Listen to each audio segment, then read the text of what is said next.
Next chapter है अपना nervous system यानी कि तंत्रिका तंत्र। नर्वस सिस्टम में अपन दो चीज़ों को पढ़ते हैं, एक होता है कंट्रोल एंड एक होता है integration. Neural coordination and chemical coordination जो होता है उनके बीच में जो अपन संपर्क से पढ़ते हैं उसको बोलते हैं इंटीग्रेशन। जो केमिकल कोऑर्डिनेशन होता है वो हार्मोन के द्वारा होता है और न्यूरल कोऑर्डिनेशन जो होता है वो नर्वस तंत्रिकाओं के द्वारा होता है। न्यूरल कोऑर्डिनेशन फास्ट प्रोसेस है जबकि केमिकल कोऑर्डिनेशन स्लो प्रोसेस है। न्यूरल कोऑर्डिनेशन में पॉइंट टू पॉइंट होता है जबकि इसमें डिफ्यूज टाइप होता है। अब पढ़ते हैं न्यूरल रेगुलेशन। न्यूरल रेगुलेशन होता है यानी कि जो प्रथम न्यूरॉन थी, प्रथम न्यूरॉन सिलेंट्रेटा में पाई जाती है जो कि सरलतम अध्रुवीय और तंत्रिका तंत्र का उदाहरण है सिलेंट्रेटा।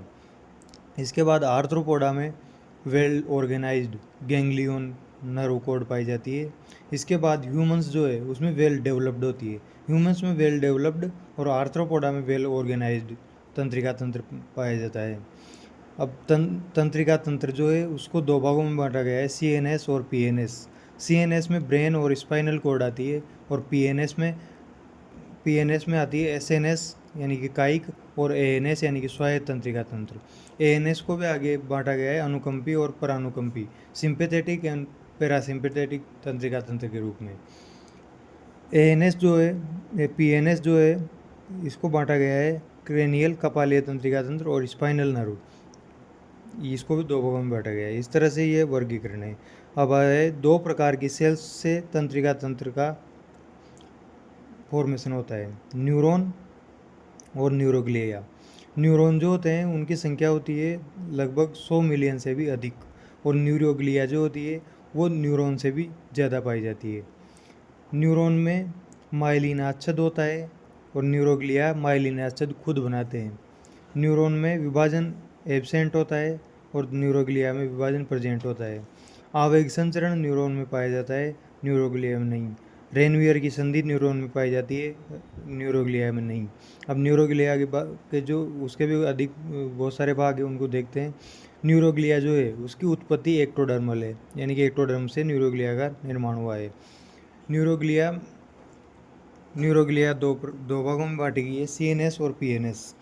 CNS जो भाग है न्यूरोग्लिया का उसमें होता है एस्ट्रोसाइट यानी कि जो ये मुख्य जो पोषण और श्रवण और BBB ब्लड ब्रेन बैरियर का काम करती है। इसके बाद CNS का दूसरा पार्ट है ओलिगोडेंड्रोसाइट। ये महत्वपूर्ण है। ओलिगोडेंड्रोसाइट क्या करती है, ये माइलिन आच्छद का निर्माण करती है। CNS में न्यूरोग्लिया जो है उसका जो ओलिगोडेंड्रोसाइट है वो माइलिन आच्छद का निर्माण करती है। माइक्रोग्लिया को वृहद भक्षाणु भी कहा जाता है जो मेसोडर्म से उत्पत्ति हुई है। वैसे तो न्यूरोग्लिया की उत्पत्ति एक्टोडर्म से हुई है लेकिन जो ये माइक्रोग्लिया है इसकी उत्पत्ति मेसोडर्मल है। इसके बाद CNS का दूसरा पार्ट चौथा पार्ट आता है एपेंडाइमल। एपेंडाइमल क्या करता है, ब्लड CSF अवरोध का कार्य करता है। इसके बाद न्यूरोग्लिया का सेकंड पार्ट PNS में आता है जो कि सैटेलाइट सेल और स्वान सेल से निर्मित होता है। सैटेलाइट सेल पाचन और श्रवण का काम करती है और स्वान जो सेल है वो माइलिन आच्छद का निर्माण करती है। अब अपन न्यूरॉन की जो संरचना है उसको पढ़ते हैं। न्यूरॉन में क्या होता है, सबसे पहले तो ऊपर का भाग होता है, ये इसको बोलते हैं सोमा यानी कि साइटोन। इसके बाद ये जो बीच का भाग है ये इसका टेल बोली जाती है।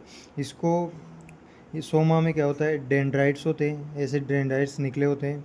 इसके अंदर जो है वो एक्जोन हिलोक नाम की जो संरचना है वो नेक में पाई जाती है, इसके नेक में। और इसके अंदर जो है वो निजल्स कण पाए जाते हैं। निजल्स कण RER और ट्रिग्रोइड बॉडी के रूप में पाए जाते हैं, RER और ट्रिग्रोइड बॉडी।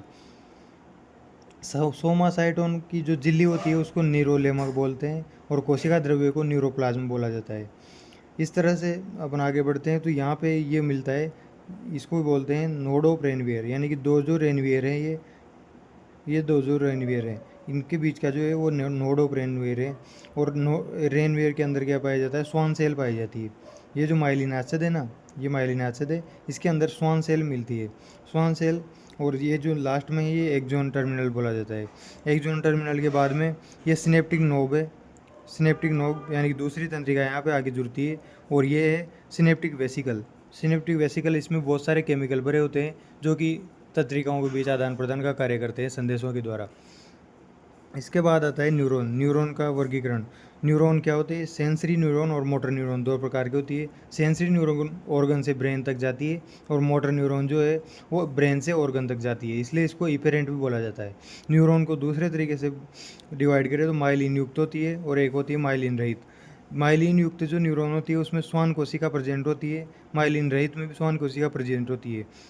माइलिन रहित जो होती है वो एसएनएस व एएनएस के न्यूरॉन, नॉट ऑल, मतलब सभी न्यूरॉन उसमें नहीं आते। एसएनएस और एएनएस के जो न्यूरॉन है वो माइलिन रहित होते हैं।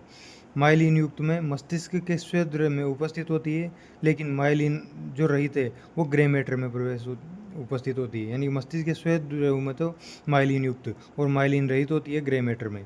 इसके बाद न्यूरॉन को दूसरा भाग देखें तो न्यूरॉन ध्रुवता के आधार पर 5 प्रकार में बांटी गई है। एपोलार यानी कि जो पोलार नहीं है, उसके उदाहरण है मानव की आँख, एमेक्राइन सेल, हाइड्रा के न्यूरॉन, ये सब, यानी कि एमेक्राइन सेल मानव की आँख बोलते हैं, हाइड्रा के न्यूरॉन ये दोनों एपोलार हैं। इसके बाद यूनिपोलार। यूनिपोलार में एम्ब्रियोनिक जो न्यूरॉन है वो यूनिपोलार होते हैं। बाइपोलार है रेटिना की नरु बाइपोलार होती है। स्यूडो यूनिपोलार होती है dorsal root of ganglia, dorsal root of ganglia pseudo unipolar होती है। मल्टीपोलार होती है, अधिकांश पिरामिडल होती है। मल्टीपोलर जो है वो अधिकांश पिरामिडल होती है, प्रमस्तिष्क में पाई जाती है और पुरकिंजे के रूप में अनुमस्तिष्क में पाई जाती है। इसके बाद जो है साइटोन का ग्रुप। साइटोन का जो ग्रुप होता है उसको गैंग्लियन बोलते हैं पीएनएस में, और सीएनएस में उसको न्यूक्लियाई बोला जाता है। साइटोन जो है उसका ग्रुप, यानी कि ये जो साइटोन है इसका ग्रुप पीएनएस में तो गैंग्लियन बोला जाता है और सीएनएस में न्यूक्लियाई बोला जाता है। नरु का जो आवृत एक्सोन है, नरु आवृत एक्सोन, ग्रुप ऑफ नरु आवृत एक्सोन, इसको नर्व्स बोला जाता है पीएनएस में और ट्रैक्ट बोला जाता है सीएनएस में। अब हम लोग पढ़ने वाले हैं नर्व इंडक्शन, यानी कि तंत्रिका आवेग संचरण किस प्रकार से होता है वो देखने वाले हैं। सबसे पहले तो जो रेस्ट स्टेट में होता है वो ये न्यूरॉन है। न्यूरॉन के अंदर ये एक्स्ट्रा सेरेब्रल फ्लूइड, यानी कि न्यूरॉन के बाहर का जो फ्लूइड है ये न्यूरॉन के अंदर का है, इसको बोलते हैं एक्सोप्लाज्म। एक्सोप्लाज्म के अंदर क्या होता है? नेगेटिव पोटेंशियल होता है और एक्सोप्लाज्म के बाहर पॉजिटिव पोटेंशियल होता है। इसका कारण ये होता है कि एक्सोप्लाज्म में Na+ अंदर तो कम होते हैं लेकिन बाहर ज़्यादा होते हैं, Na+ की क्वांटिटी। K+ बाहर कम होते हैं और अंदर ज़्यादा होते हैं। Cl- अंदर ज़्यादा होते हैं, बाहर कम होते हैं, सॉरी, Cl- अंदर कम होते हैं, बाहर ज़्यादा होते हैं, और प्रोटीन बाहर कम होते हैं, अंदर ज़्यादा होते हैं। इस तरह से अंदर का जो एक्सोप्लाज्म है वो नेगेटिव एनवायरनमेंट, नेगेटिव पोटेंशियल के साथ होता है और बाहर पॉजिटिव पोटेंशियल होता है। अब इसके कारण जैसे ही आवेग संचरण आगे फैलेगा, उससे पहले देखते हैं कि इसकी स्थिति कैसे होती है। जैसे ही यहाँ पे आवेग आएगा, इसको साल्टेटरी कंडीशन बोलते हैं, जंपिंग होती है। उसके बाद एक्सोनी से रेनवियर के नोड ये होते हैं, ये तो विश्राम अवस्था है यहाँ पे बी साइड में, और ये जो डीपोलराइज्ड है यहाँ पे डीपोलराइजेशन। जैसे ही यहाँ पे शॉक मिलेगा, शॉक मिलते ही ये क्या होगा? यहाँ पे विध्रुवण होगा, विध्रुवण प्रेरित होगा, विध्रुवण प्रेरित होते Na+ यहाँ से यहाँ जाएंगे, यहाँ के जो प्लस थे वो यहाँ पे आएंगे, विध्रुवण प्रेरित होगा।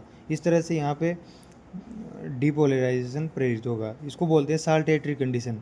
साल्टेटरी कंडीशन के दौरान जंपिंग होती है एक्सोनी लोग के रेनवियर नोड में। अब हम देखते हैं आयन चैनल। इसमें डिफरेंट प्रकार के आयन चैनल होते हैं एक्सोलेमा पर आयन चैनल देखते हैं। फर्स्ट है लीकेज प्रकार का जो आयन चैनल होता है वो सदैव ओपन रहता है। इसमें Na+ कम होता है, K+ अधिक होता है और Cl- सामान्य रूप से कार्य करता है। लीकेज चैनल में एक्सोलेमा K+ व Cl- के लिए पारगम्य, लेकिन Na+ के लिए लगभग अपारगम्य होती है।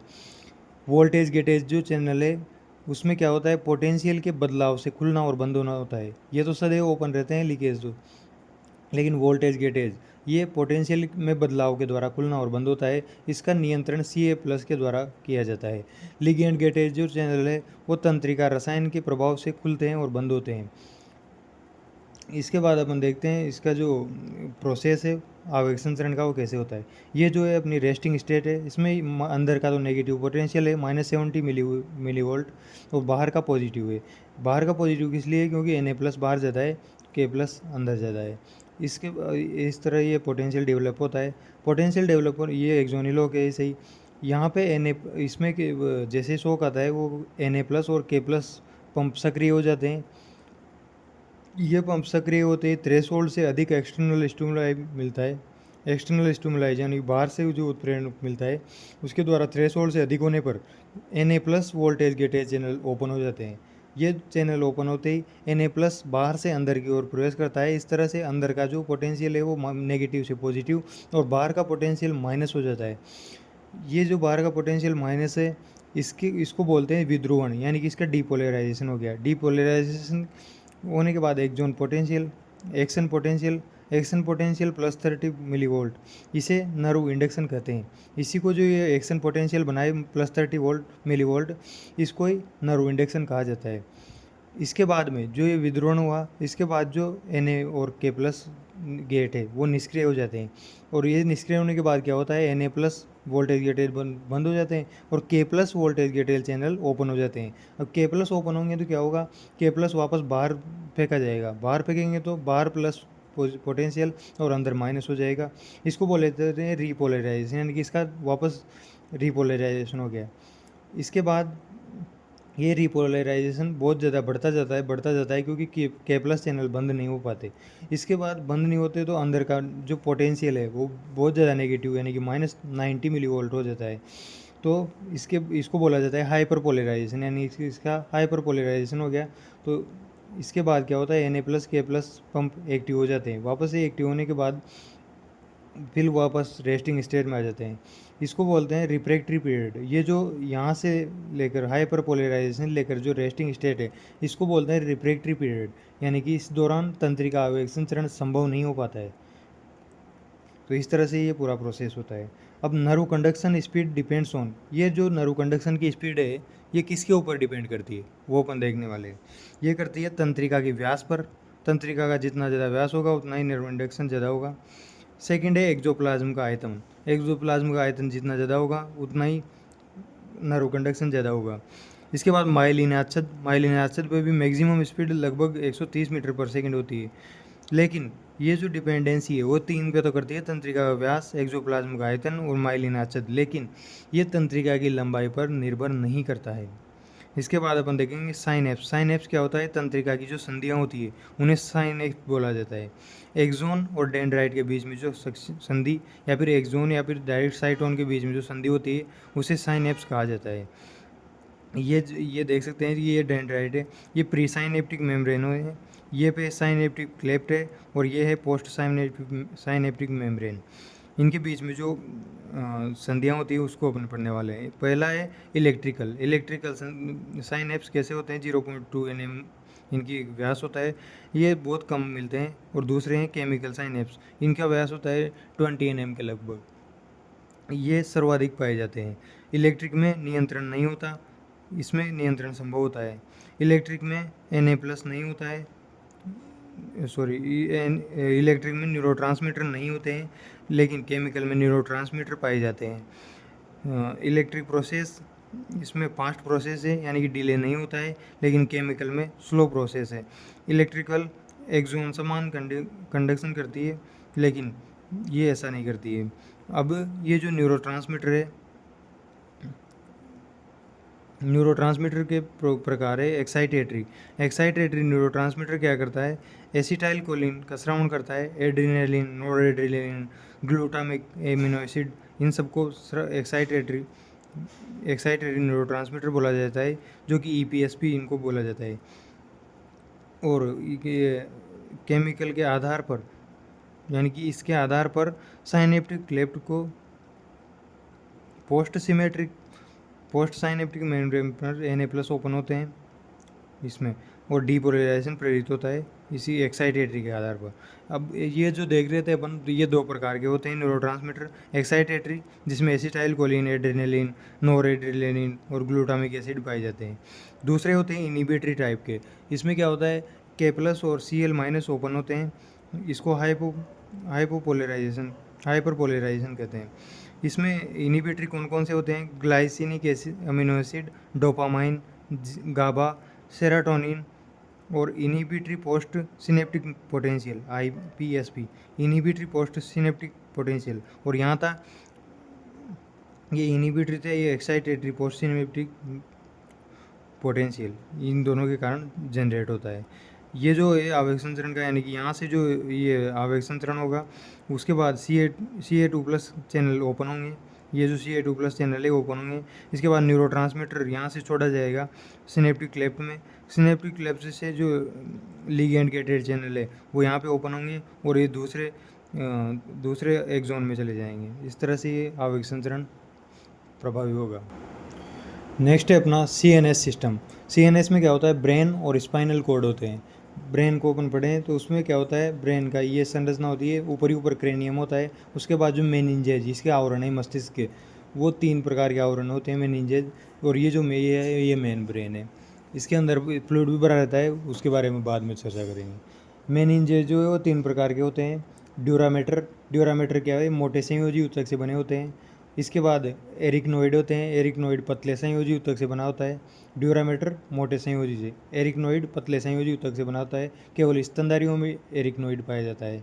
इसके बाद पियामेटर क्या करता है, आंतरिक आवरण संवहनीय, यानी कि आंतरिक क्या होता है, संवहनीय होता है, पियामेटर इसको बोला जाता है। इन दोनों का जो एरिकनोइड और पियामेटर जो है, इनके बीच की जो गुहा है उसको बोला जाता है सब आर्गेनोइड गुहा।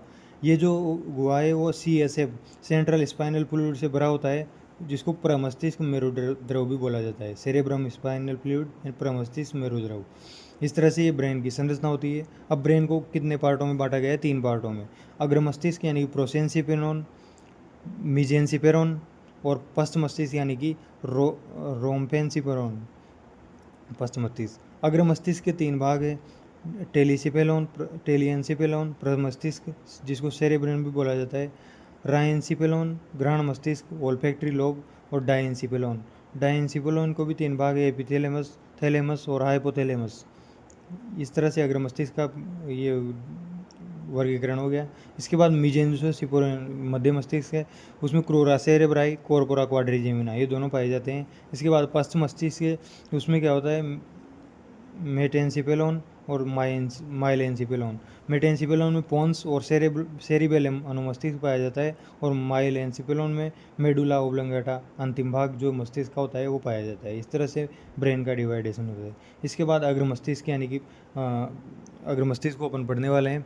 अग्र मस्तिष्क में क्या है, सेरेब्रम प्रमस्तिष्क होता है, जो कि मस्तिष्क का सबसे बड़ा भाग होता है, यानी कि 3/4 भाग तो प्रमस्तिष्क ही होता है। प्रमस्तिष्क में क्या होता है, कॉर्पस कोलेसम श्वेत द्रव से भरा होता है। दोनों गोलार्धों को जोड़ने वाला पदार्थ है कॉर्पस कोलेसम, यानी कि जो ये प्रमस्तिष्क के इसके 2 गोलार्ध है उनको कॉर्पस कोलेसम के द्वारा जोड़ा जाता है। ये इसकी संरचना होती है। इसमें क्या होता है, एक तो मेडुला पार्ट होता है, एक होता है कॉर्टेक्स। कॉर्टेक्स में क्या क्या पाए जाते हैं, कॉर्टेक्स जो है ग्रे मैटर भरा होता है, और मेडुला में वाइट मैटर भरा होता है। कॉर्टेक्स जो है उसको 4 भागों में बांटा गया है, फ्रंटल, पेराइटल, ओक्सीपिटल और टेम्पोरल। फ्रंटल, पेराइटल, ओक्सीपिटल और टेम्पोरल। फ्रंटल में क्या होता है, मोटर एरिया होता है, संवेदी एरिया। पेराइटल में क्या होता है, संवेदी और सहभागी। ओक्सीपिटल में, यानी कि इनमें सभी में संवेदी और सहभागी एरिया पाए जाते हैं। टेम्पोरल में भी, टेम्पोरल जो है वो भी वलकूट का ही भाग है। इस तरह से ये प्रमस्तिष्क हो गया। इसके बाद जो संवेदी क्षेत्र है, संवेदी क्षेत्र कौन कौन से होते हैं, फ्रंटल में संवेदी क्षेत्र IQ के लिए जिम्मेदार होते हैं, जिनको ब्रोका क्षेत्र यानी कि वॉइस के लिए जिम्मेदार होते हैं, ब्रोका क्षेत्र बोला जाता है। इसके बाद पेराइटल में टच पेन को, दर्द को वगैरह, इनको इनके लिए संवेदना किसमें होती है, पेराइटल में। इसके बाद टेम्पोरल में क्या होता है, सुनने संबंधी, गंध संबंधी जो सूचना होती है वो टेम्पोरल में संवेदी क्षेत्र होते हैं। ओक्सीपिटल में क्या होते हैं, दृश्य संबंधी, देखने से संबंधी जो संवेदना होती है वो ओक्सीपिटल में होती है। इसके बाद सेकंड आता है मोटर क्या करता है, फ्रंटल में पाया जाता है और प्रतिक्रिया करता है, यानी कि जो मोटर एरिया है ना वो फ्रंटल लोब में पाया जाता है, सब में नहीं पाया जाता। संवेदी तो इन तीनों में पाया जाता है, लेकिन मोटर फ्रंटल में पाया जाता है जो कि प्रतिक्रिया करता है। एसिमिलेशन यानी कि सहभागी जो होते हैं वो अंतरसंवेदी संवेदना होती है, मेमोरी के लिए रिस्पॉन्सिबल होते हैं और कम्युनिकेशन स्किल से प्रभावित होती है। इसके बाद अपना पार्ट आता है डायेंसिपेलोन। डायेंसिपेलोन कौन सा होता है, यहाँ पे देखा था अपन ने डायेंसिपेलोन यानी कि मस्तिष्क का 3rd भाग, जो बीच वाला था वो रायेंसिपेलोन था, वो घ्राण पिंड था, उसको ओल्फैक्टरी लोब भी बोला जाता है। इसके बाद 3rd आता है डायेंसिपेलोन। डायेंसिपेलोन में क्या होता है, डायेंसिपेलोन को बांटा गया है 3 भागों में। एपिथेलेमस, एपिथेलेमस पीनियल काई में स्थित होती है, पीनियल काई इसमें स्थित होती है एपिथेलेमस में। मेलेटोनिन का स्रावन होता है। सर्केडियन रिदम यहीं से बनता है, सर्केडियन रिदम बनाता है एपिथेलेमस। इसके बाद थैलेमस जो है डायंसिपिलम का सबसे बड़ा भाग थैलेमस होता है। मस्तिष्क इसके चारों ओर पाया जाता है। रिले सेंटर इसको बोलते हैं। शरीर की संवेदना को वलकुट तक पहुंचाना थैलेमस का काम होता है। इसके बाद आता है हाइपोथैलेमस। हाइपोथैलेमस भावनाओं का नियंत्रण, भूख, प्यास, ताप नियंत्रण, सबका नियंत्रण हाइपोथैलेमस के पास होता है। एएनएस का नियंत्रण भी हाइपोथैलेमस के पास होता है। संतुष्टि केंद्र इसको बोलते हैं। परासरण नियमन यहाँ होता है। सर्केडियन रिदम का नियंत्रण भी हाइपोथैलेमस करता है। इसके बाद आता है लिम्बिक सिस्टम। लिम्बिक सिस्टम में क्या होता है, ब्रेन ऑफ इमोशंस, जो इमोशंस का ब्रेन होता है उसको लिम्बिक सिस्टम बोलते हैं। उसमें 3-4 प्रकार के अलग अलग पार्ट निभाते हैं। हाइपोथैलेमस जो है वो लगभग सभी संवेदनाओं का खुशी, दुख, प्यार वगैरह सबका नियंत्रण हाइपोथैलेमस के द्वारा होता है। इसके बाद अमाइगडाला होता है। अमाइगडाला रेग और गुस्से के लिए नियंत्रण विद हाइपोथैलेमस। हाइपोथैलेमस के साथ जो रेग और गुस्से का नियंत्रण है वो अमाइगडाला के द्वारा होता है। इसके बाद हिप्पोकैम्पस होता है। हिप्पोकैम्पस शॉर्ट टर्म मेमोरी को लॉन्ग टर्म मेमोरी में ट्रांसफ़र करता है। इसके बाद बेसल गैंग्लिया होते हैं। बेसल गैंग्लिया 3D मूवमेंट के लिए जिम्मेदार होते हैं और इनके क्षतिग्रस्त हो जाने के बाद 2 प्रकार की बीमारी होती है, जिसमें पार्किंसन डिजीज, इसमें डोपामाइन कम हो जाता है, और हंटिंगटन कोरिया, इसमें गाबा कम हो जाता है। इसके बाद पढ़ते हैं मिड ब्रेन। मिड ब्रेन जो है उसमें डाइंसिपिलम वो पोन्स के मध्य पाया जाता है और सबसे छोटा भाग जो होता है वो मिड ब्रेन होता है। मिड ब्रेन मस्तिष्क वृंत का एक भाग है। मस्तिष्क वृंत का एक भाग मिड ब्रेन है। मिड ब्रेन के मध्य से सेरेब्रल एक्विडक्ट लाइनर निकलती है। मिड ब्रेन के मध्य से सेरेब्रल एक्विडक्ट लाइनर निकलती है। इस मिड ब्रेन में क्रूरा सेरेब्राई, जो कि विभिन्न भागों से आए हुए न्यूरॉन का समूह है, उसको क्रूरा सेरेब्राई बोला जाता है। कॉर्पोरा क्वाड्रिजेमिना, 2 गोलार्ध ऊपर होते हैं, 2 गोलार्ध नीचे होते हैं। 2 गोलार्ध जो ऊपर होते हैं उन्हें सुपीरियर कैलकुलाई बोला जाता है, जो कि प्यूपिलरी रिफ्लेक्स बनाते हैं। 2 गोलार्ध नीचे होते हैं जो शून्य संबंधी प्रतिवर्त बनाते हैं, इनको बोलते हैं इंफीरियर कैलकुलाई, जो कि अकास्टिक रिफ्लेक्स को बनाते हैं। इसके बाद आता है हिंड ब्रेन यानी कि पश्च मस्तिष्क। पश्च मस्तिष्क का जो ये चित्र है यहाँ पे, ये मेडुला, ये कॉर्टेक्स, और ये मिड ब्रेन, ये पोन्स, ये मेडुला ऑब्लंगेटा, ये तीनों ब्रेन स्टेम का निर्माण करते हैं। मस्तिष्क वृंद में ग्रे मैटर भरा होता है मध्य में, और मस्तिष्क वृंद के बाहर जो होता है वो वाइट मैटर भरा होता है, और कॉर्टेक्स में जो है वो ग्रे मैटर भरा होता है। इस तरह से इनका डिवाइडेशन किया गया है। इसके बाद अब हम देखते हैं कि इसके जो पश्च मस्तिष्क है, इसके 3 भाग है, पोन्स, सेरिबेलम और मेडुला ऑब्लंगेटा।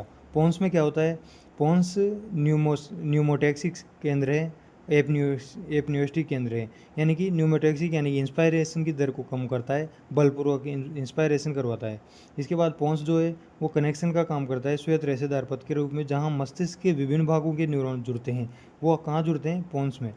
इसके बाद सेरिबेलम एक वर्मिस के समान संरचना होती है, जिसमें वाइट अंदर और ग्रे मैटर बाहर कॉर्टेक्स में होता है, और इसके जो 2 नीचे फ्लोक्यूल निकले होते हैं, फ्लोक्यूल नोड्यूल, ये फ्लोक्यूल नोड्यूल इनका कार्य होता है शरीर संतुलन, ऐच्छिक पेशियों का अनैच्छिक नियंत्रण। ये सेरिबेलम का काम होता है, शरीर का संतुलन और ऐच्छिक पेशियों का अनैच्छिक नियंत्रण।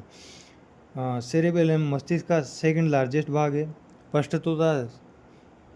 पश्चतोता प्रमस्तिष्क, दूसरा है सेरिबेलम। मस्तिष्क का सेकंड लार्जेस्ट, और ये क्या है, cerebral hemisphere. White matter grey matter में दसे होते हैं, जो कि अभी अपन देखे, जिनको क्या बोलते हैं, आर्बोरविटिया, यानी कि प्राणवृक्ष इनको बोला जाता है। वाइट मैटर ग्रे मैटर में दसे होते हैं। वर्मी समान ये संरचना होती है। इसके बाद अपन पढ़ते हैं मेडुला ऑब्लंगेटा। मेडुला ऑब्लंगेटा क्या होता है, मस्तिष्क का अंतिम भाग होता है। फोरामेन ऑफ मैग्नम इसमें पाया जाता है। फोरामेन ऑफ मैग्नम द्वारा स्पाइनल कॉर्ड से जुड़ते हैं। स्पाइनल कॉर्ड से ऑब्लंगेटा जुड़ता है फोरामेन ऑफ मैग्नम के द्वारा। अनैच्छिक क्रिया का नियंत्रण जो होता है वो मेडुला ऑब्लंगेटा करता है। रेस्पायरेटरी रिदमिक सेंटर यहाँ होता है। आहार नाल की गति को प्रभावित करता है। स्नीजिंग सेंटर, वोमिटिंग सेंटर, सब मेडुला ऑब्लंगेटा नियंत्रित करता है। इसके बाद आता है CSF, सेरेब्रो स्पाइनल फ्लूइड यानी कि प्रमस्तिष्क मेरुदर, ये होता है लगभग 150 ml, 150 में ml होता है। मस्तिष्क नीले में भरा होता है। ये क्या होता है, लिम्फ समान होता है, Cl+ आयन अधिक होते हैं, सब एरिकनोइड गुहा में भरा होता है। ये O2 सप्लाई, पोषण सप्लाई, उत्प्लावनता प्रदान करता है मस्तिष्क को। इसके बाद स्पाइनल कॉर्ड क्या होती है, 45 सेंटीमीटर 35 ग्राम की एच आकार की होती है। स्पाइनल कॉर्ड कशेरुक दंड में सुरक्षित रहती है। इस तरह से एच आकार होता है, ये कशेरुक दंड है, इसमें स्पाइनल कॉर्ड पाई जाती है, जो कि ग्रे मैटर वाइट मैटर इसके अंदर पाया जाता है।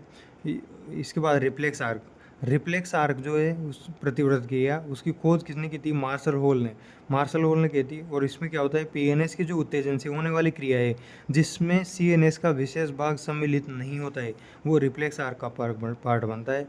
इसके बाद पीएनएस अगर पढ़ें तो पीएनएस में कपालीय तंत्रिका और मेरु तंत्रिका पाई जाती है। 10th जो वेगस तंत्रिका है वो सबसे लंबी होती है। मोटर सेंसरी दोनों प्रकार की होती है सेंसरी वेगस तंत्रिका। और जो ये पीएनएस है इसमें सरीसृप, पक्षी और स्तनधारी इनमें 12 जोड़ी तंत्रिकाएं पाई जाती है। और मछली और उभयचरी इनमें 10 जोड़ी पाई जाती है। एएनएस को पढ़ें तो एएनएस में स्पाइनल न्यूरॉन्स होती है 31 जोड़ी जो पाई जाती है। मिक्स्ड टाइप की होती है 31 जोड़ी में से इनका डिवाइडेशन करें तो सर्विकल होती है 8 जोड़ी, यानी कि जो कपाली होती है वो 8 जोड़ी होती है। इनमें से 8 जोड़ी जो है उनमें से 3rd, 7th, 9th और 10th ये परानुकंपी होती है। इसके बाद थोरेसिक होती है 12, लुम्बर होती है 5, सेक्रम होती है 5, इसमें से भी S1, S2, S3 परानुकंपी होती है। और कोकिक्स होती है 1। इस तरह से 31 जोड़ी स्पाइनल न्यूरॉन्स पाई जाती है।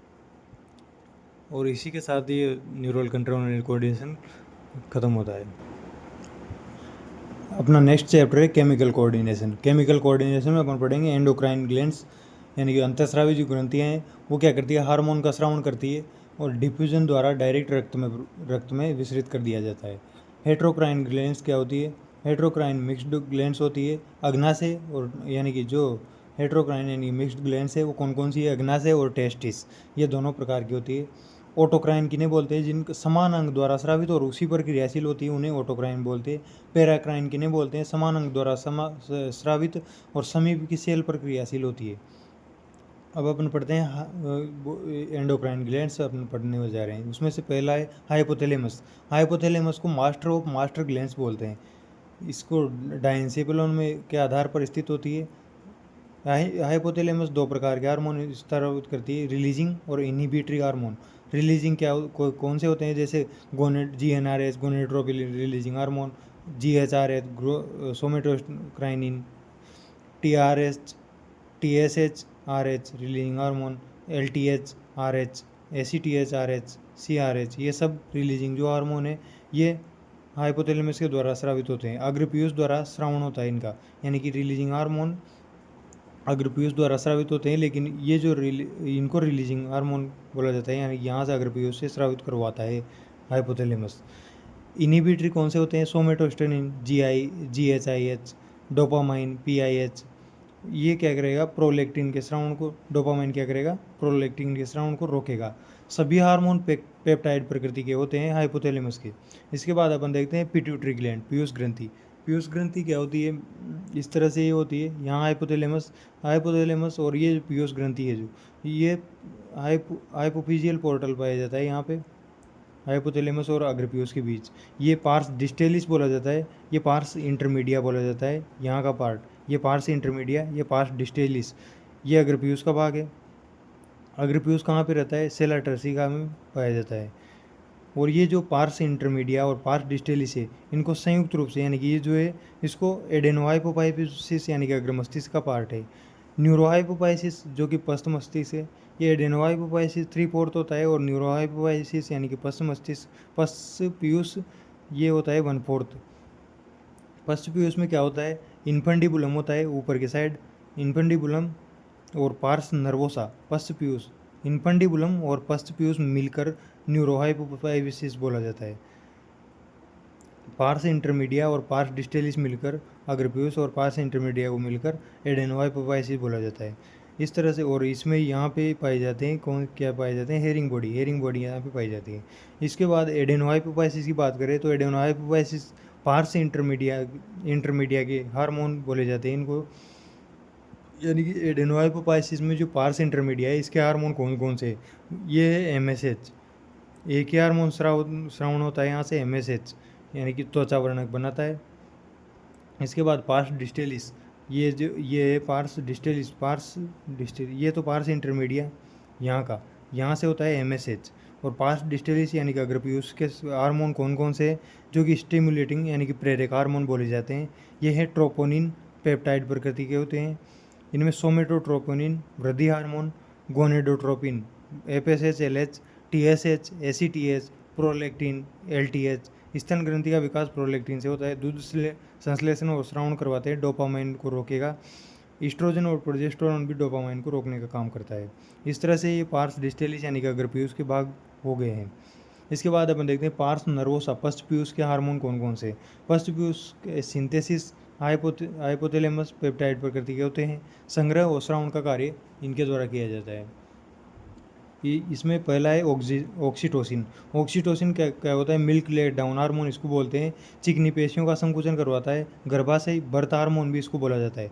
बर्थ हार्मोन ऑक्सीटोसिन को बोला जाता है, जो कि प्रसव प्रेरित करने वाला हार्मोन है। और दूसरा है ADH वासोप्रेसिन। ADH और वासोप्रेसिन सुप्रा ऑप्टिक नर्व से DCT और संग्रह नलिका से जल का री एब्जॉर्प्शन करवाता है। रक्त का वॉल्यूम बढ़ाएगा, ब्लड प्रेशर बढ़ाएगा, GFR को बढ़ाएगा।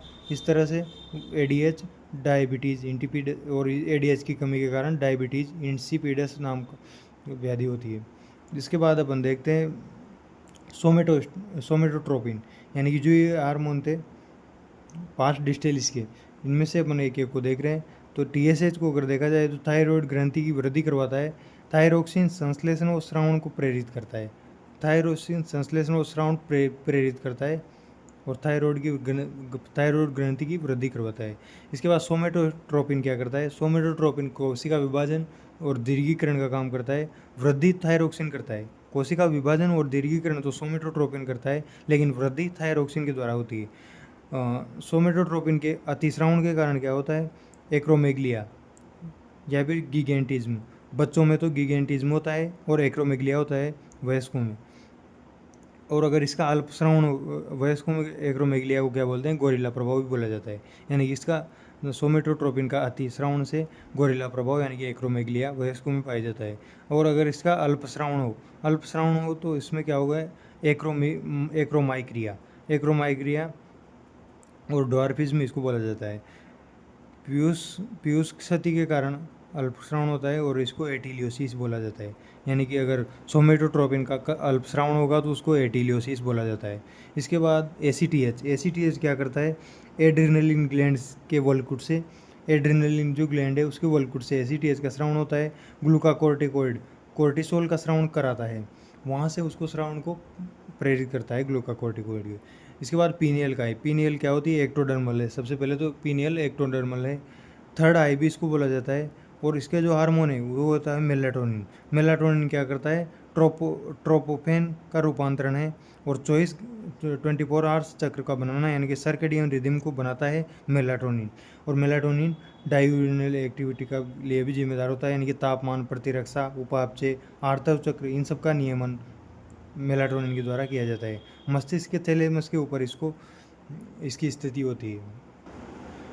नेक्स्ट है अपनी थायराइड ग्रंथि। थायराइड ग्रंथि एंडोडर्मल होती है, एच आकार इसका होता है। लेरिंग्स और ट्रेकिया के दोनों ओर थायराइड ग्रंथि पाई जाती है इस्तेमस में। इसके शेप इस तरह से होता है, फेट सोल्यूबल फॉलिकल, यानी कि इसमें तीन तरह की संरचना होती है। एक तो ये बीच का मैटर जिसको स्ट्रोमा बोला जाता है। स्ट्रोमा में क्या होता है, फॉलिकल होते हैं जो पेट सोल्यूबल होते हैं और फॉलिकल से ही थायरोक्सिन का निर्माण होता है। जल अविलेय होते हैं, यानी कि जल अविलेय और पेट सोल्यूबल होते हैं। दूसरे प्रकार के ये स्ट्रोमा है वो संयोजी ऊतक है। दूसरे प्रकार की होती है पैराफोलिकल, जो सी आकार की होती है। पैराफोलिकल से TCT थायरोकैल्सिटोनिन, यानी कि इसको कैल्सिटोनिन भी बोला जाता है। कैल्सिटोनिन का श्रावण होता है पैराफोलिकल से, इस जो पेप्टाइड प्रकृति का होता है, यानी कि जल में विलय होता है। फिर TCT की बात करें यानी कि कैल्सिटोनिन की, तो ये घनाकार उपकला होता है। आई इसमें आयोडीन युक्त होता है। टायरोसिन की श्रृंखला इसमें पाई जाती है आयोडीन युक्त, और इसको T4 जो T3 होता है TCD, ये T4 से T3 में कन्वर्ट होता है थायरोक्सिन के द्वारा। घनाकार उपकला, यहाँ पे थायरोक्सिन, ये पॉलीकल है, यहाँ से थायरोक्सिन स्राव होता है, थायरोक्सिन के द्वारा T4 T3 में कन्वर्ट होता है जो कि एक्टिव होता है। इसका जो T3 और T4 का रेशियो होता है वो 1:14 होता है, और इसको डी आयोडीनेशन बोला जाता है। लीवर में होता है ये प्रोसेस, इसको डी आयोडीनेशन, यानी कि T4 का डी आयोडीनेशन होने के बाद T3 होता है जो एक्टिव होता है, और इसको थायरोक्सिन बोला जाता है। थायरोक्सिन जो है वो क्या क्या कार्य करता है वो अपन देखते हैं। थायरोक्सिन क्या है, BMR बेसल मेटाबॉलिक रेट का नियमन करता है। कार्बोहाइड्रेट, प्रोटीन, वसा, इनको पाचन में। कैलोरीजेनिक इफेक्ट, यानी कि कोशिका में O2 को बढ़ाएगा। कैलोरीजेनिक इफेक्ट के लिए थायरोक्सिन जिम्मेदार होता है। RBC के निर्माण को बढ़ाएगा। वृद्धि हार्मोन के साथ शारीरिक मानसिक विकास, जल आयन नियमन भी थायरोक्सिन के द्वारा होता है। एड्रेनलिन की क्रियाशीलता को बढ़ाएगा। लार्वा का नियंत्रण भी थायरोक्सिन करवाता है, जिसको मेटामॉर्फोसिस बोलते हैं। कोलेस्टेरॉल का उपापचय भी करवाएगा। आर्तव चक्र का नियमन भी करवाएगा। यानी कि थायरोक्सिन के मुख्य कार्य हो गए, RBC निर्माण बढ़ाएगा, एड्रेनलिन की क्रियाशीलता बढ़ाएगा। नेक्स्ट है इसको हाइपोथायराइडिज्म, यानी कि अगर थायरोक्सिन की कमी होगी तो हाइपोथायराइडिज्म होगा, और ज़्यादा हो जाएगा तो हाइपरथायरॉइडिज्म होगा। हाइपोथायरॉइडिज्म के थायरोक्सिन कम हो जाएगा, TSH बढ़ेगा। इसमें पहली बीमारी होती है मैक्सिडीमा। हाइपोथायराइडिज्म के कारण मैक्सिडीमा होती है, जिसको गर्ल्स डिजीज भी बोला जाता है। इसमें हार्ट रेट कम होती है, रेस्पिरेटरी रेट कम होती है, और उपापचय भी कम होता है। दूसरी बीमारी होती है सिंपल गोइटर हाइपोथायरोक्सिन के थायरॉइडिज्म के कारण होती है, जिसमें I2 कम होता है और ग्रंथि फूल जाती है आयोडीन की कमी के कारण। और हाइपरथायरॉइडिज्म क्या होता है, प्लमर्स डिजीज होती है, ग्रंथि में ट्यूमर हो जाता है। सेकंड है ग्रेव्स डिजीज नेत्रोत्सर्गी गलगंड भी इसको बोला जाता है। एक्जोप्थेल्मिक गोइटर भी इसको बोला जाता है, और बेसिडो डिजीज भी इसको बोला जाता है। इसमें इडेमा जो है वो इडेमा होती है, और जो कि नेत्र के पीछे जल संग्रह हो जाता है। इस तरह से हाइपरथायरॉइडिज्म का मतलब, हाइपरथायरोक्सिन के कारण क्या होता है, प्लम्स डिजीज, ग्रेव्स डिजीज, और हाइपोथायरॉइड के कारण मैक्सिडीमा और सिंपल गोइटर। TCT जो है, इसमें थोड़ा सा एक कॉन्सेप्ट है कि थायरोक्सिन जो है वो शिशु में, गर्भवती महिला में कमी हो जाए अगर थायरोक्सिन की, तो क्रेटेनिन जो अल्प विकसित होता है, क्रेटिनिज्म रोग हो जाता है। क्रेटिनिज्म क्या होता है, क्रेटिनिन अल्प विकसित होता है, इसको क्रेटिनिज्म रोग बोलते हैं। TCT जो होता है Ca2+ के स्तर द्वारा, TCT यानी कि जो कैल्सिटोनिन है वो Ca2+ के स्तर द्वारा रक्त में नियमन करता है। TCT का नियमन जो है इस तरह से TCT Ca2+ स्तर द्वारा नियमन करता है रक्त में। इसके बाद पैराथायरॉयड की बात करें तो थायराइड के पीछे स्थित होती है। प्रत्येक लोब में थायराइड के पीछे पैराथायरॉयड होती है, जिसमें 2 पैराथायरॉयड लोब होते हैं। प्रत्येक लोब में 2 पैराथायरॉयड लोब होते हैं। पैराफोलिकुलर लोब होते हैं। स्मॉल सेल मुख्य सेल होती है, लार्ज सेल ऑक्सीपियल सेल होती है। लार्ज सेल में क्या होता है, प्रोथ्रोम पेराथार्मोन स्रावित होता है लार्ज सेल के द्वारा, वो ऑक्सीपियल सेल के द्वारा। इसमें क्या होता है, Ca2+ एंड फॉस्फेट का नियमन करता है पेराथार्मोन कोलिप्स हार्मोन भी बोला जाता है, और लार्ज पॉलीपेप्टाइड के रूप में होता है। पेराथार्मोन क्या करता है, अस्थि ओस्टियोक्लास्ट सक्रिय Ca2+ रक्त में मुक्त करता है। Ca2+ का स्तर का नियमन TCT के द्वारा भी होता है, और पेराथार्मोन के द्वारा भी होता है। Ca2+ रक्त में मुक्त करता है। किडनी से कैल्सिट्रायोल स्रावन करवाता है पेराथार्मोन। Ca2+ का रीएब्जॉर्प्शन करवाता है, यानी कि इसके कारण क्या होता है, Ca2+ का रीएब्जॉर्प्शन करवाएगा तो हाइपर कैल्सिनेशन हो जाएगा रक्त में, हाइपर कैल्सिनेशन हो जाएगा। फिर TCT का स्रावन होगा, हाइपर होते ही TCT होगी। TCT का स्रावन क्या करेगा, रक्त में हाइपोकैल्सीमिया करेगा। यानी कि अतः TCT और PTH दोनों एंटागोनिस्ट है। ये TCT ये और ये पेराथार्मोन दोनों एंटागोनिस्ट है। अगर पेराथार्मोन का अधिक स्रावन हो जाएगा तो ओस्टियोपोरोसिस हो जाएगा, रीनल कैलकुलाई किडनी स्टोन जिसको बोलते हैं।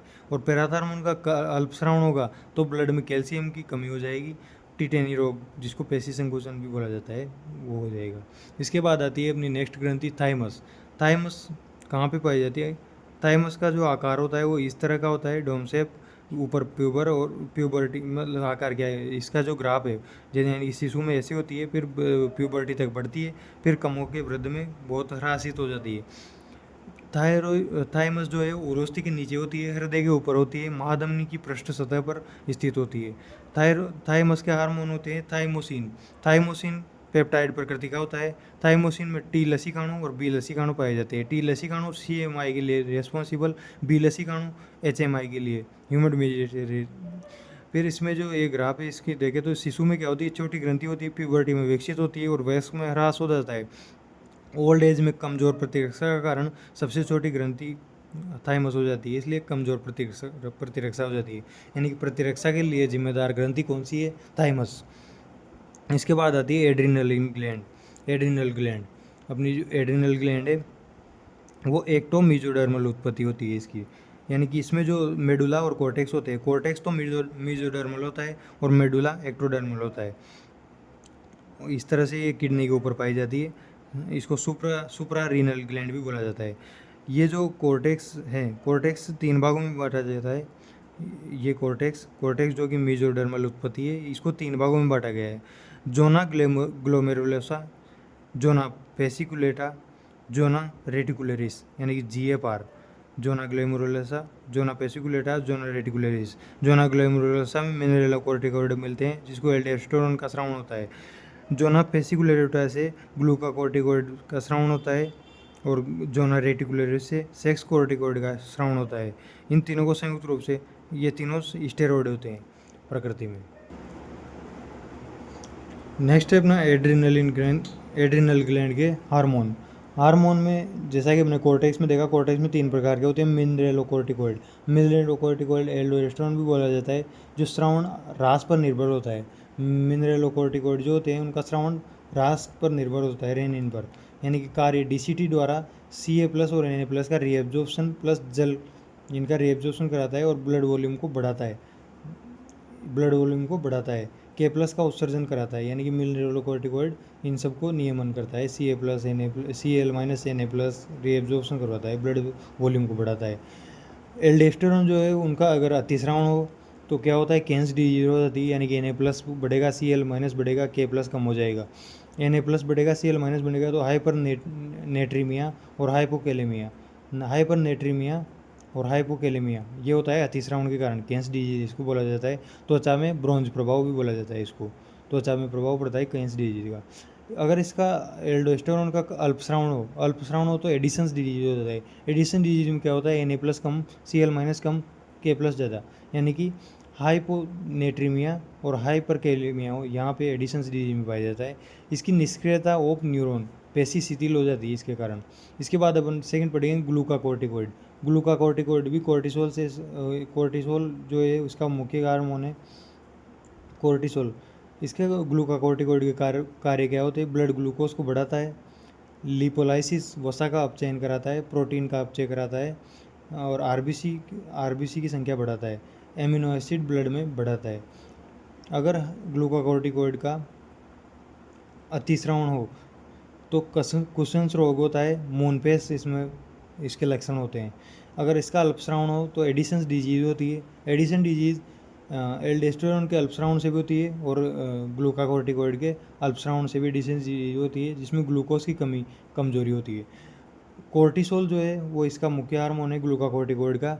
और कोर्टिसोल के बारे में पढ़ें तो इसमें इसका कार्य होता है कार्डियोवैस्कुलर सिस्टम और किडनी के फंक्शन का रेगुलेशन, एंटी एलर्जी के यानी कि एलर्जी के विरुद्ध काम करता है कोर्टिसोल। एंटी इन्फ्लेमेटरी है यानी कि प्रतिदाह का काम करता है। प्रतिरक्षा का संदमन किया जाता है कोर्टिसोल के द्वारा। इसके बाद अपन देखते हैं सेक्स कोर्टिकॉइड जो है वो होते हैं ईस्ट्रोजन और DHEA। ये द्वितीयक लैंगिक लक्षण और आर्तव चक्र का नियमन करते हैं। अगर सेक्स कोर्टिकॉइड का अधिक स्रावण हो जाए तो क्या होता है, नर में गायनेकोमेस्ट्रिया हो जाता है यानी कि स्तन विकास होता है। मादा में एड्रिनल विरलिज्म यानी नर समान लक्षण दिखाई देते हैं। और अगर इसका सेक्स कोर्टिकॉइड का कम स्रावण हो तो अल्पस्रावण हो तो इसमें होता है यूनेकोडिज्म। यूनिकोडिज्म में क्या होता है, नर में नपुंसकता आ जाती है। इसके बाद है एड्रिनल जो मेडुला है, ये तो एड्रिनल कोर्टेक्स के हार्मोन हो गए। अब एड्रिनल मेडुला के हार्मोन होते हैं वो होते हैं एक्टोडर्मल, इसकी प्रकृति है अमाइन प्रकृति की होती है। और इसके जो हार्मोन है वो है एक तो कैटाकोलामिन। कैटाकोलामिन क्या करता है, थायरोसिन का रूपांतरण होता है, टायरोसिन का रूपांतरण होता है कैटाकोलामिन। एड्रिनलिन, एपिनेफ्रिन, नोरेपिनेफ्रिन और स्ट्रेस हार्मोन, इन तीनों का लिए जिम्मेदार होता है कैटाकोलामिन। कैटाकोलामिन को स्ट्रेस हार्मोन भी बोला जाता है, यानी कि 3F, fear, fight and flight, ये कैटाकोलामिन होता है, एड्रेनलिन मेडुला से स्रावित होता है। इसके जो कार्य होते हैं वो होता है लीवर में ग्लूकोज निर्माण, ब्लड ग्लूकोज लेवल बढ़ाएगा, बीपी को बढ़ाएगा, एसवी स्ट्रोक वॉल्यूम को बढ़ाएगा, कार्डियक आउटपुट को बढ़ाएगा, हार्ट रेट को बढ़ाएगा, श्वसन को बढ़ाएगा, पाइलोइरेक्शन कराएगा, आरबीसी की संख्या बढ़ाएगा, जागृति, ब्लड सप्लाई बढ़ाएगा, पुतली को फैलाना, मायोड्रेसिस। लेकिन आहार नार की गति को धीमी कर देता है, ये नोटेबल पॉइंट है यहाँ पे। एड्रिनल ग्लैंड के जो हार्मोन होते हैं उनको 4S हार्मोन बोला जाता है। इनकी तो salt मिनरलोकोर्टिकोइड, sugar glucocorticoid, sex corticoid और स्ट्रेस कोर्टिकोइड, स्ट्रेस के लिए जिम्मेदार। इसके बाद अपन देखते हैं टेस्टिस। टेस्टिस में लेडिंग सेल होती है। लेडिंग सेल एंड्रोजन का स्रावण करती है। एंड्रोजन में द्वितीय लैंगिक लक्षण इनका निर्माण होता है। लिबिडो एक्टिन नर लक्षण प्रेरित करता है। पेशीय विकास शुक्र जनन प्रेरित होता है। कार्बोहाइड्रेट और प्रोटीन का एनाबोलिज्म इसके द्वारा किया जाता है। और इसकी कमी अगर हो जाए, एंड्रोजन की कमी हो जाए तो नपुंसकता यानी कि यूकेनोइडिज्म से ग्रसित हो जाता है। इसके बाद ओवेरी ईस्ट्रोजन का स्रावण करता है। बोन में Ca2+ का प्रभाव होता है। द्वितीय लैंगिक लक्षण आरबीसी, आर्तव चक्र और प्रोजेस्टेरोन क्या करता है, दुग्ध श्रवण आहार में सहायक होता है। इसके बाद जो अन्य ग्रंथियाँ हैं, मिश्रित ग्रंथि देख लेते हैं। मिश्रित ग्रंथि कौन कौन सी होती है, पेनक्रियाज में एक्सोथ यानी कि बहिस्रावी होती है लगभग 99%, जिसमें एकिनीशियल साग्नाशय रस का काम करती है। एंडोस्रावी होती है 1 से 2%, जिसमें delta cell somatostatin, alpha cell glucagon और बीटा सेल इंसुलिन का काम करेगी और ब्लड ग्लूकोज को कम करेगी। यानी कि बी सेल का अगर बनाएगा तो रोके, ग्लूकागोन को बनाएगा रोकेगा, इंसुलिन को रोकेगा बढ़ाएगा। क्या रोकेगा क्या बढ़ाएगा, कोशिकीय अपटेक को इंसुलिन बढ़ाएगा और ग्लूकागोन रोकेगा। कोशिकीय अपटेक को ग्लूकागोन ग्लूकागोन बढ़ाएगा और ये रोकेगा। इस तरह से ये सिस्टम है। यहाँ पे अपन कुछ हार्मोन देखते हैं। एंटागोनिस्ट हार्मोन कौन कौन से, एंटागोनिस्ट है ग्लूकागोन, इंसुलिन, पीटीएच और टीसीटी, एएनएफ और रेनिन, एमएसएच और मेलाटोनिन, ये है एंटागोनिस्ट। इसके बाद सिनर्जिस्टिक, जो कि दोनों को एक जैसी काम है, FSH, LH, thyroxine, GH, thyroxine, adrenaline, ये सब सिनर्जिस्टिक है। डायबिटीज़ मेलाइटिस किसके कारण होता है, इंसुलिन की कमी के कारण, स्व प्रतिरक्षण रोग है और इंसुलिन नहीं और ब्लड में ग्लूकोज नहीं होगा। इसके बाद जो कुछ अन्य ग्रंथियाँ हैं वो एक किडनी को क्या करती है, रेनिन का स्रावण, इरिथ्रोपोइटिया ऊंचाई में आरबीसी को निर्माण बढ़ाएगी और कैल्सिट्रायोल यानी कि Ca2+ का रीएब्जॉर्प्शन बढ़ाएगी। हार्ट जो है वो एएनएफ का श्रवण करता है, रास का चेक इसको बोला जाता है। आहार नाल जो है वो जीआईपी, सीसीके, सिक्रेटिन, गैस्ट्रिन, इन सब का श्रवण करती है। इस तरह से ये अन्य ग्रंथियाँ भी अपना योगदान देती है। इस तरह से कोऑर्डिनेशन खत्म। नेक्स्ट चैप्टर है अपना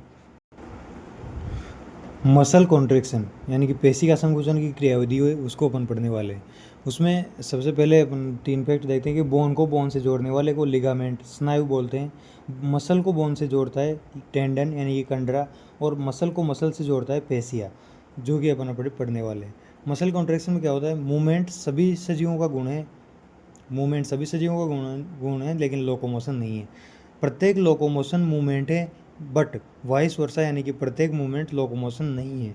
अब देखते हैं अपन मसल्स क्या होती है, मीजोडर्मल उत्पत्ति होती है इनकी, लेकिन आइरीज और सिलियरी जो बॉडी होती है वो एक्टोडर्मल उत्पत्ति होती है। सिलियरी बॉडी और आइरीज एक्टोडर्मल होती है, जबकि मसल्स मीजोडर्मल होती है। शरीर के बाहर का लगभग 40 से 50% मसल्स के द्वारा कवर किया जाता है। मसल्स के जो गुण हैं वो होते हैं एक्साइटेबिलिटी, यानी कि एक्साइटेबिलिटी न्यूरॉन का गुण भी होता है और मसल का भी होता है। और कॉन्ट्रैक्टिबिलिटी संकुचनशीलता होती है। एक्सटेंटिबिलिटी इलास्टिसिटी, ये सब गुण हैं मसल्स के। मसल्स का जो पोर्शन है ये है कंडरा, कंडरा के द्वारा, यानी कि जो ये अस्थि है, अस्थि को मसल से जोड़ता है कंडरा, जो कि अपन ने यहाँ पे देखा। इसके बाद मसल्स जो है वो 3 प्रकार की पेशियाँ होती है। कंकालीय पेशियाँ जो इस तरह से होती है, कार्डियक पेशियाँ जो इस तरह से साकित होती है, स्मूथ चिकनी पेशियाँ। कंकालीय पेशियाँ क्या होती है, बेलनाकार और असाकित होती है, जबकि कार्डियक बेलनाकार और साकित होती है, और स्मूथ तर्करूपी असाकित होती है, यानी कि साकित केवल कार्डियक होती है। इसके बाद ये जो होती है कंकालीय, वो स्ट्रेटेड रेखित होती है, हल्के रंग के बैंड होते हैं। ये स्ट्रेटेड रेखित होती है, गहरे रंग के बैंड होते हैं कार्डियक में। और अनस्ट्रेटेड रेखित होती है, बॉन्ड्स नहीं होते हैं, बैंड्स नहीं होते हैं। सिंसाइटियल होती है कंकालीय बहुकेंद्र की, कंकालीय बहुकेंद्र की होती है, कार्डियक एक केंद्र की होती है, और स्मूथ चिकनी पेशियाँ एक केंद्र की होती है, यानी कि बहुकेंद्रीय के केवल कंकालीय होती है। इसके बाद ये थकान होती है इनमें, कंकालीय में तीव्र संकुचन क्षमता होती है, इनमें थकान नहीं होती है। न्यूनपेटिक, इनमें थकान नहीं होती है, दिमाग अनुशीतलन होता है। लोकोमोशन एंड मूवमेंट दोनों के लिए जिम्मेदार है, ये केवल मूवमेंट करती है, ये केवल मूवमेंट करती है। माइटोकॉन्ड्रिया एवं रक्त परिसंचरण अधिक होता है इनमें, कंकालीय में, इनमें सर्वाधिक होता है। माइटोकॉन्ड्रिया रक्त परिसंचरण सर्वाधिक, मायोग्लोबिन का स्रावण होता है, इसमें अधिक होता है, इसमें सर्वाधिक, इसमें कम। इसमें ये माइटोकॉन्ड्रिया रक्त परिसंचरण भी कम होता है स्मूथ में।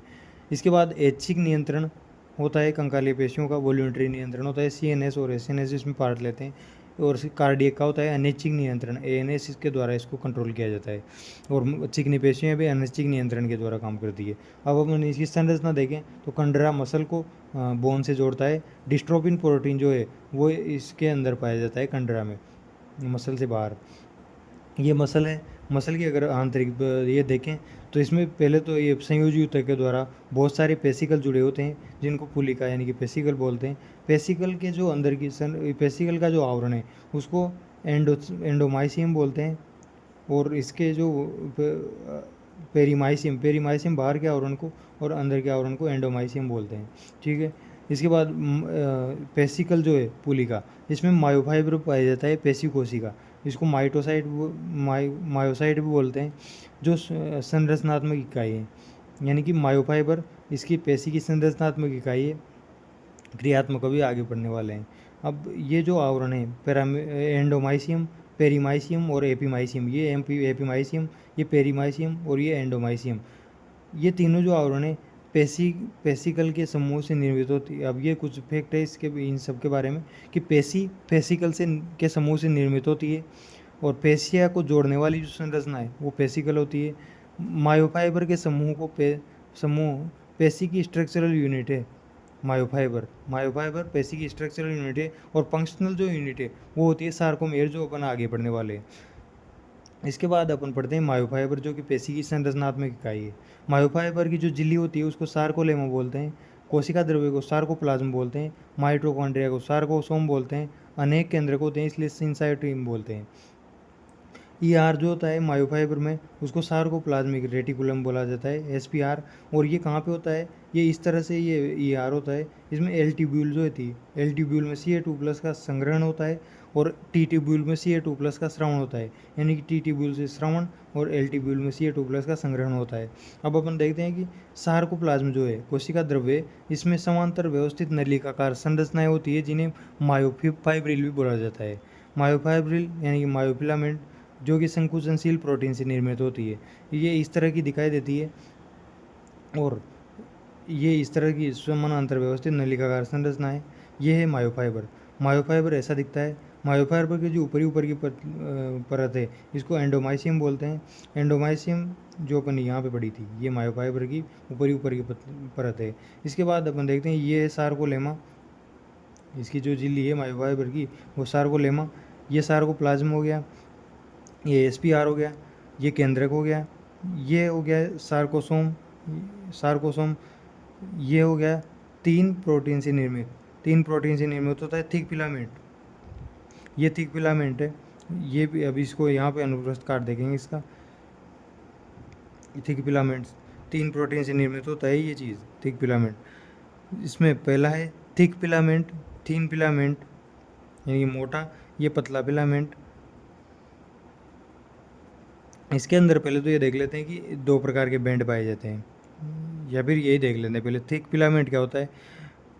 इसमें मायोसिन से निर्मित होता है, मोटा मोटा मायोसिन से। मेरा मायोसिन का बहुलक है एक्टिन बंधक स्थल यहाँ पे पाए जाते हैं मेरा मायोसिन में। ये जो है LMM यानी कि ये टेल, ये हाई है। ATP बंधक स्थल यहाँ पे पाए जाते हैं, एक्टिन बंधक स्थल यहाँ पे पाए जाते हैं। ये पूरा मायोसिन की स्ट्रक्चर है। HMM ये लाइट है, ये हेवी है। हेड है, ये इधर ATP चल रहा है, शोषण एंजाइम है। इस तरह से ये थिक फिलामेंट है। थिक फिलामेंट में ये एक बात याद रखनी कि एक्टिन बंधक स्थल इसमें पाए जाते हैं। इसके बाद थिन फिलामेंट। थिन फिलामेंट में क्या होता है, थिन फिलामेंट 3 प्रोटीन से निर्मित होता है। थिन फिलामेंट तीन प्रोटीन से निर्मित होता है। पहला है एक्टिन, एक्टिन के ऊपर कौन सा है, ये पहले तो एक्टिन देख लेते हैं। एक्टिन में क्या होता है, इस तरह से ये संरचनाएं होती है। एक्टिन दो कुंडली संरचनाएं, एप प्रोटीन से निर्मित। और ट्रोपोनिन, एक्टिन ट्रोपोनिन। ट्रोपोनिन क्या होता है, ट्रोपोमाइसिन के ऊपर कुछ दूरी पर पुनरावृत होता है। ट्रोपोनिन सतत नहीं होता है, ये पुनरावृत होता है कुछ दूरी पर, जैसे यहाँ यहाँ यहाँ, ये ट्रोपोनिन होता है। और ये जो ये दो संरचनाएं, ये एक्टिन है, ये ट्रोपोनिन हो गया जगह जगह कुछ दूरी पर पुनरावृत। और ट्रोपोनिन 3 प्रकार का होता है। टी ट्रोपोमाइसिन से जुड़ा, ए और आई एक्टिन से जुड़ा हुआ, इनिबिटरी भी इसको बोलते हैं। और सी ट्रोपोनिन Ca2+ से जुड़ता है। इस तरह से ये 3 ट्रोपोनिन हो गए। इसके बाद थर्ड है ट्रोपोमाइसिन। ट्रोपोमाइसिन 2 कुंडलित प्रोटीन होते हैं। ये है ट्रोपोमाइसिन, ये वाले, सॉरी। और जो एक्टिन है वो एक्टिन क्या है, ये वाले, ये एक्टिन है, ठीक है। तो ये हो गया है फिलामेंट। फिलामेंट में क्या होते हैं, 2 प्रकार के बैंड होते हैं, ए बैंड और आई बैंड। ए बैंड कैसे होते हैं, थिक फाइबर होते हैं, और थिन फाइबर होते हैं I band. A band myosin में पाए जाते हैं, आई बैंड एक्टिन में पाए जाते हैं। ए बैंड एनाइसोट्रोपिक, ये आइसोट्रोपिक, ये डार्क, ये हल्के, मुख्यतः मोटे होते हैं ए बैंड, और मुख्यतः थिन होते हैं आई बैंड। कुछ थिन होते हैं इनमें, ठीक है। मोटे प्लस पतले ए बैंड, केवल पतले तंतु होते हैं आई बैंड में। इस तरह से ये बैंड पाए जाते हैं। अब अपन देखते हैं कि ये सार्कोमेयर जो है, सार्कोमेयर क्या होता है, इसमें ए बैंड होता है, यानी कि एक तो ए बैंड होता है, 2 आधे आई बैंड होते हैं, जिसको सार्कोमेयर। अब सार्कोमेयर का क्या है, पेशी की क्रियात्मक इकाई सार्कोमेयर ही होती है। सार्कोमेयर में क्या होता है, 2.5 माइक्रोमीटर की होती है। 1.5 माइक्रोमीटर में तो आई बैंड होते हैं, और 1 माइक्रोमीटर में ए बैंड पाए जाते हैं। सार्कोमेयर जो है वो 2 जेड लाइनों के मध्य की संरचना है, ये जेड लाइन, ये जेड लाइन, इसके बीच की जो संरचना है इसको सार्कोमेयर बोला जाता है। ये इसमें क्या होते हैं, एक तो ए बैंड होता है, ये ए बैंड हो गया, और एक ये 2 होते हैं आई बैंड, ये आधे आधे आई बैंड होते हैं।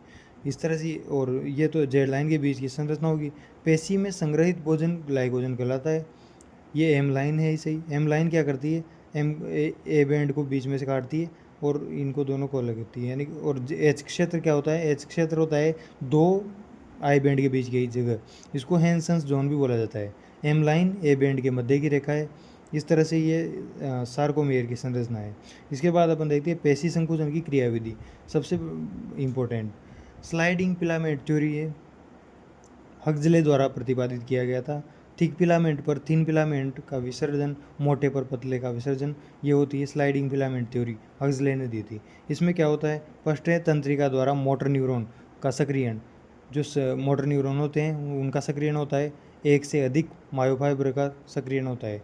मोटर न्यूरॉन द्वारा एसिटाइल कोलिन का स्रावण होता है। सेकेंड प्रोसेस, एसिटाइल कोलिन इन न्यूरोमस्कुलर जंक्शन, वो जो अपन ने पढ़ी थी सिनेप्टिक क्लेश, वहाँ पे एसिटाइल कोलिन का स्रावण होता है। या फिर मोटर एंड प्लेट में एसिटाइल कोलिन, वो क्या करेगा, axon terminal plus synaptic cleft plus sarcolemma, ये तीनों मिला के मोटर एंड प्लेट बनाएगा।